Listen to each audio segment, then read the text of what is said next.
Hey folks, it's Nate, and tonight I decided I'm going to chat with you guys about automatic versus manual, because it's been on my brain lately. So stay tuned.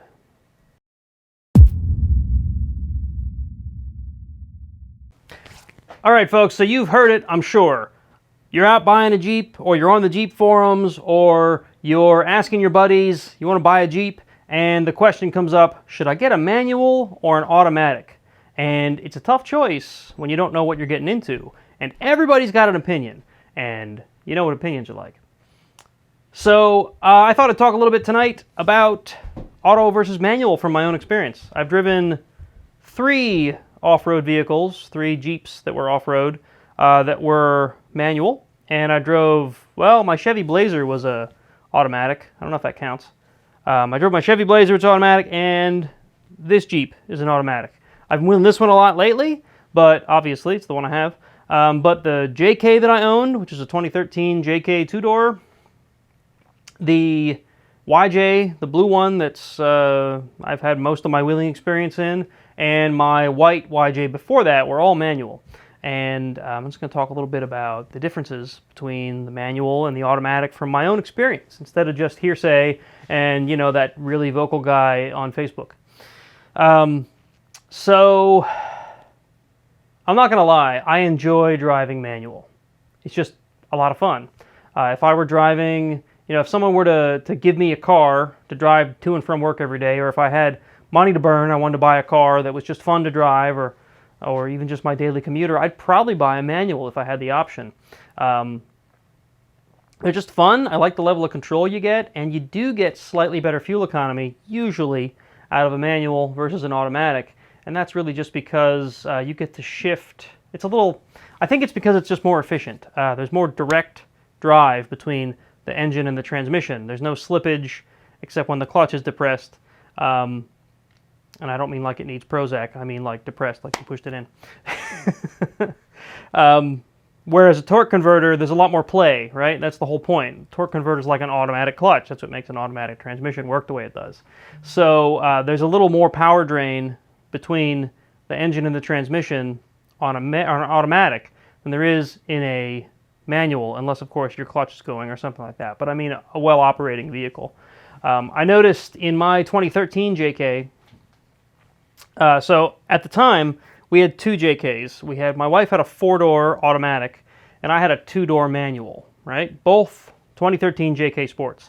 I don't know what we were thinking, why we bought 2 brand new JKs. There's a reason we don't have them anymore. Not because we didn't like them, because we did, but because it was like $800 a month we were spending on car payments. But anyway, that's a whole other story. Her JK, 4-door, granted they're bigger, they're heavier, was getting like 17 miles to a gallon. And my JK, granted 2-door, but manual, was getting like 21 miles to a gallon. Now this is just a sport unmodified. Don't be calling me a liar that, oh, my JK never gets that much. Well, this one did. I tracked it. I track it on my phone, dang it. Not just the trip odometer thing or the infotainment system that tracks your MPG, because I think those things lie. So in my experience, every car that has an option between a manual and an automatic, provided that the driver driving the manual actually knows how to drive and he's not driving like a complete moron, they almost always get better fuel economy. If you take a similarly equipped vehicle, make it manual versus automatic.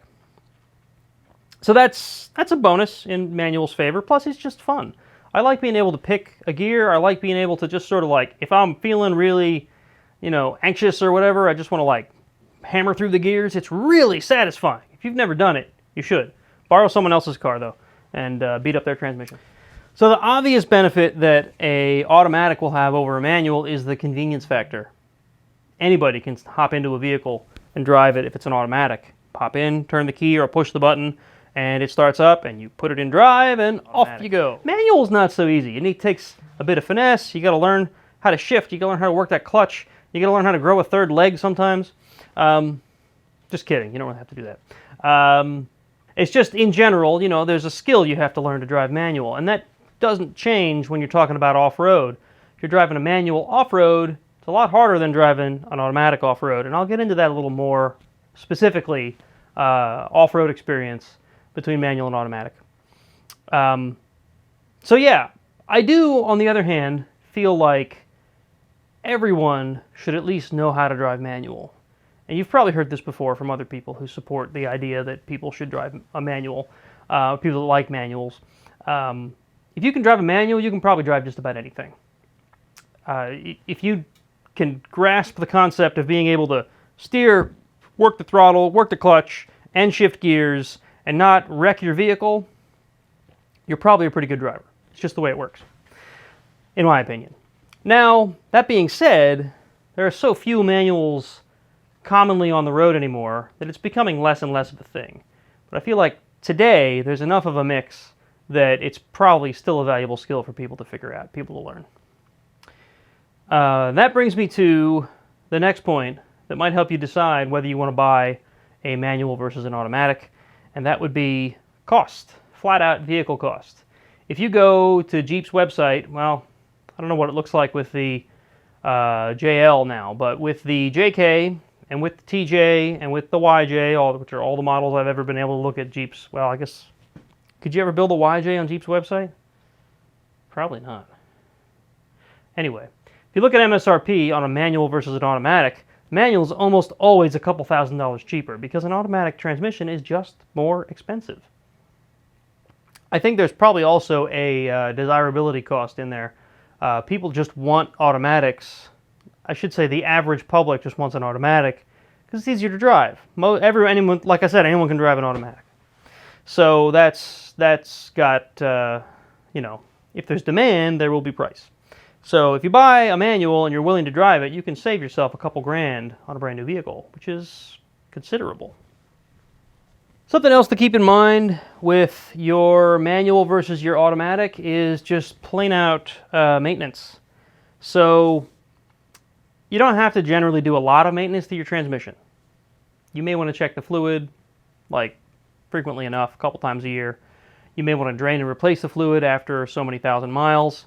But generally a transmission is the sort of thing where you're not touching frequently.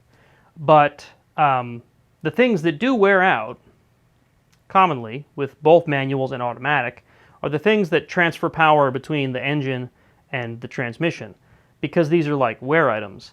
Now in the case of an automatic transmission, this is called a torque converter. Like I said before, it's kind of like an automatic clutch. It's I don't 100% know exactly how a torque converter works, but essentially the RPMs of the engine dictate whether the torque converter is transferring power to the transmission or not. With a manual transmission, of course, you have the infamous clutch. You press a pedal, it actuates a pressure plate actuated by some hydraulic or mechanical linkage that pushes a fork into the pressure plate, and the clutch disc separates from the flywheel.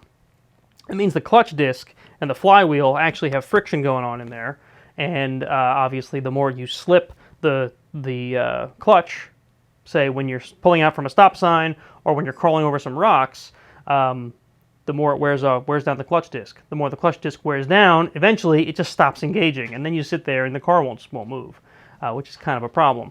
However, there's sometimes, like, you can generally tell when a clutch is going because things start to slip, and then you can go get it replaced. I haven't had a torque converter fail on me, but it's my understanding that it's more of an on or off kind of thing. Torque converter fails, it's failed. You know, it's like, it's not as easy to notice because you're not as directly connected to the linkage as you are when you're driving a manual, right? When you're driving a manual, you push that clutch, you get a good feel for when it usually engages, and eventually it stops engaging where you thought it would, or it slips a little more than you think it should. It's a thing that you can feel more than when you're driving an automatic and all you're doing is jamming that gas pedal. Why did it not go as quickly as normal? I don't know, maybe I got some weird gas. Before you know it, your torque converter's bad. And then you're not moving. So yeah, that's something to consider. It's a lot more expensive to replace an automatic transmission or repair an automatic transmission than it is to replace or repair a manual transmission in most cases. I've had a couple of manual transmission problems over the years. Luckily, I have not had many automatic transmission problems. My Blazer did. When I first got it, it had like 100K miles on it, and the transmission went. Luckily, I had a warranty on it. I don't know what the bill looked like because, whatever, warranty covered it. But if this one goes, I'm going to have to replace it myself or pay a shop to do it, and I'm not looking forward to that. I can say that a manual transmission run you $200, $300, $400, depending on what transmission you've got and whether you're going with a used one or a new one or a rebuilt one. But auto transmissions are generally in the thousands, not in the hundreds. So that brings us to the best part of the topic, off-road. Which one is truly better off-road? Like I said, I'm driving an automatic now. That doesn't mean it's necessarily what I love. It's what they had on the lot when I bought this thing. When you're out looking to trade in your 2013 JK because the payments are too high and you just want to get rid of the damn thing, and you find an LJ in decent condition at a decent price, you take what's on the lot, which is what I did. That being said, the automatic has treated me pretty well. I didn't know what to expect when I got onto the trails with it the first time. I mean, I kind of did. It's a Jeep. It's going to behave like a Jeep. I didn't know whether I was going to hate the auto or not, and I did notice a couple quirks, which I'll talk about in just a minute. Manual, on the other hand, it's all about the gears. I'm going to stick with that. Same thing I talked about on Jeep Talk Show last night. Manual off-road is great simply because you get the level of control to select exactly what gear you want to be in and how much torque is getting from the engine to the transmission. Those are things that you can use to your advantage, especially if you're in the rocks or if you're not equipped with stuff like lockers and 4-to-1 transfer cases and all the cool bells and whistles. Because you can make up for it by slipping the transmission to keep the engine from stalling, or sticking it in first gear and making it stay there, and things like that. It's also great for downhill descents because you can just throw it in first gear, throw it in 4-low, and coast your way down, use the brakes when you need to. Just don't use them too much, because it gets into a real weird scenario where you're in gear and stall on your way down a hill. It's just not a fun thing. Maybe I'll talk about that at the end, but that happened to me once in a snow situation, and it was not good. Not off-road, on the highway, or on the road.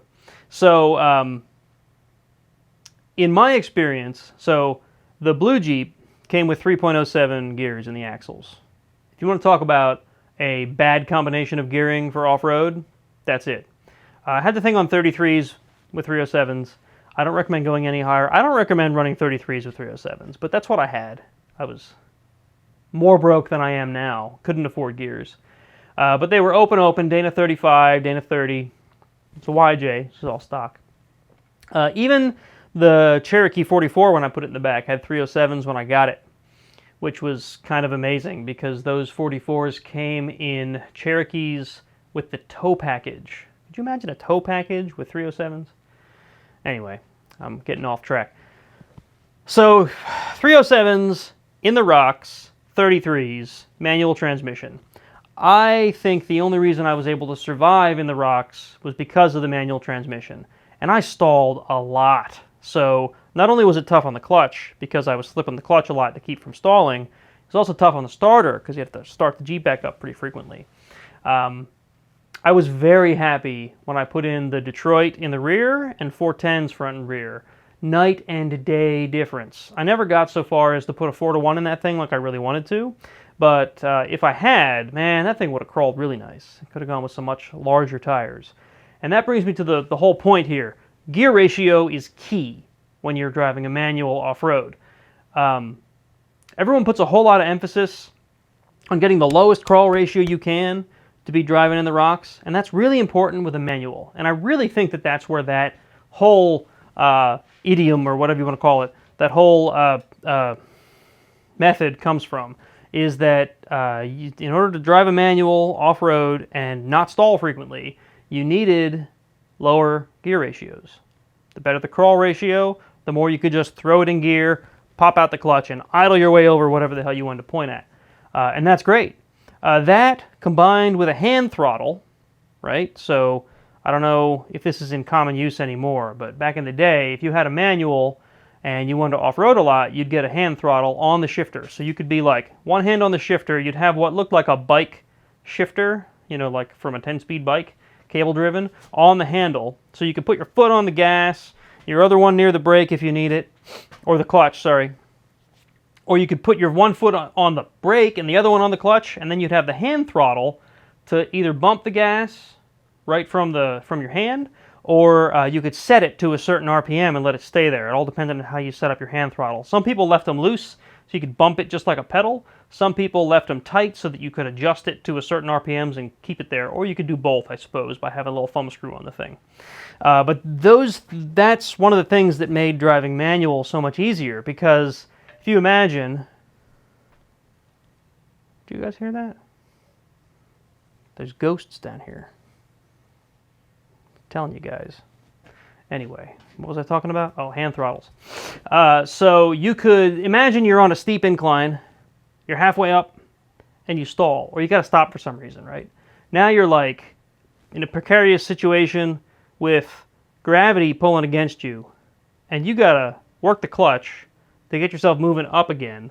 But you don't want to let your foot off the brake because you're going to coast backward. Maybe there's someone right behind you. Maybe there's a cliff behind you. I don't know. Maybe there's a big rock behind you. Whatever. You don't want to drift backward. So you take your one hand and put it on the hand throttle and adjust the RPMs up just a bit. Start letting that clutch out while your other foot is still on the brake. It frees up that foot. Some people learn this trick where you can sort of teeter one foot, get the brake and the gas at the same time. I never mastered that. I also never had a hand throttle, and I never rolled my Jeep backwards off a cliff, so I must have done something right. So that brings me to automatic.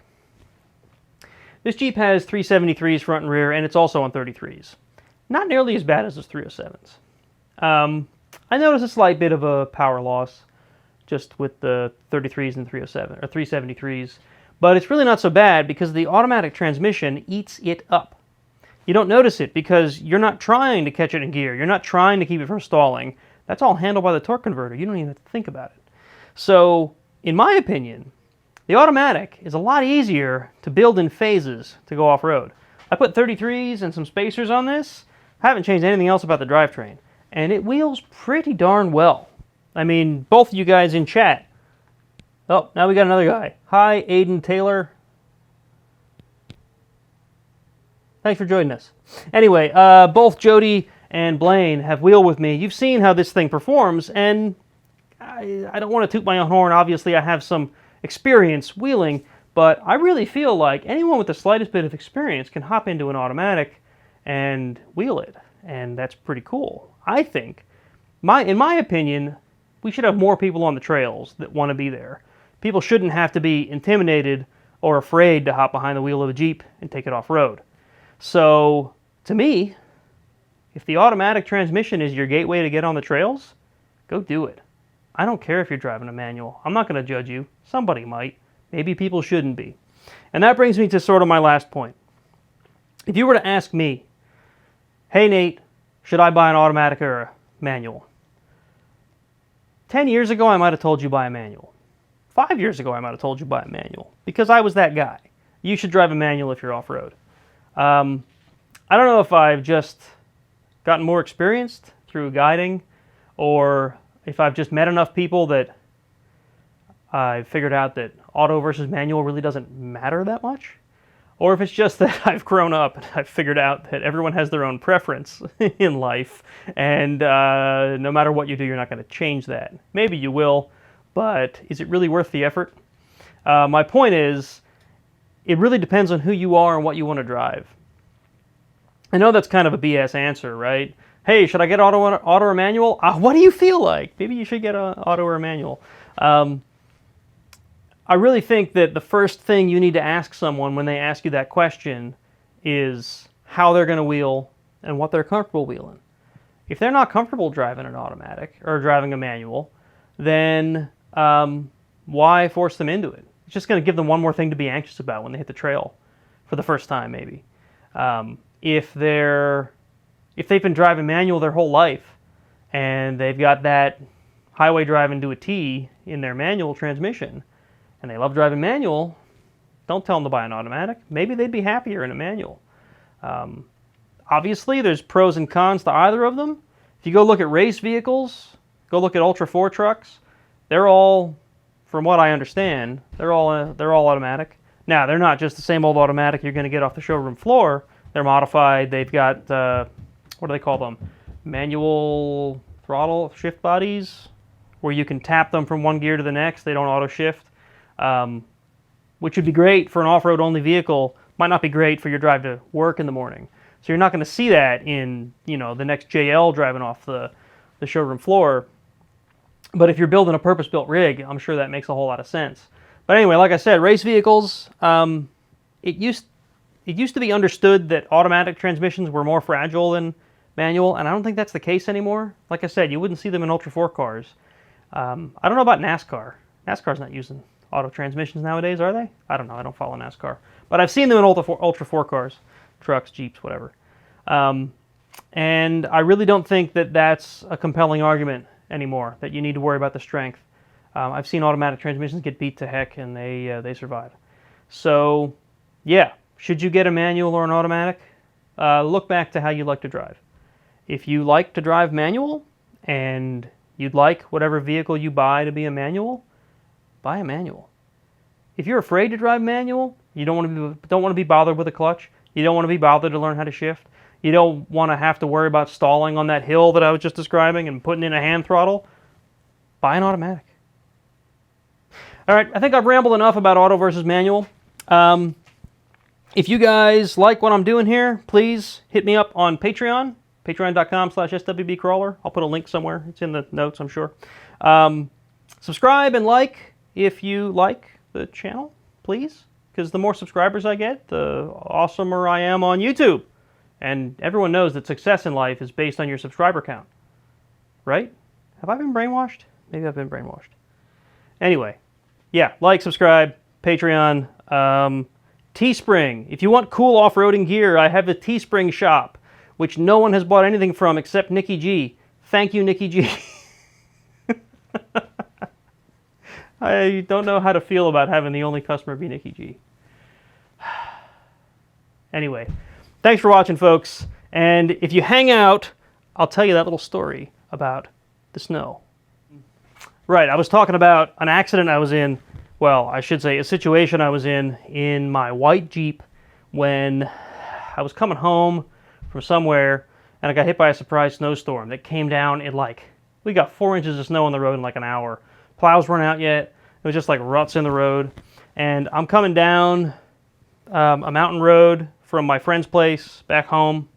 And on the way home, there's this section, I mean, here in PA, there's lots of sections that are like this, where you're just driving along the highway, and it goes from forest to fields, because they were farmers' fields.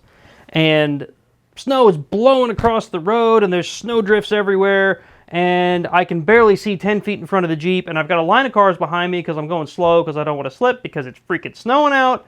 And doesn't a guy in a pickup truck, he stopped in the middle of the road. Not like sliding into an accident or whatever. He's just stopped because there was someone on the other side of the road that was stuck or something. And I think he was stopping to see if he could help them, which is, you know, great for him. But pull off the freaking road! I can see the guy 10 feet ahead of me because of the visibility being so bad. I push the clutch and the brake at the same time to try to stop quickly, and I start steering off the side of the road because I figured that'd be better than running into the back of his truck. And I got the brake in sooner than the clutch, and that was enough for the tires to stop because they didn't have enough traction, stall the engine.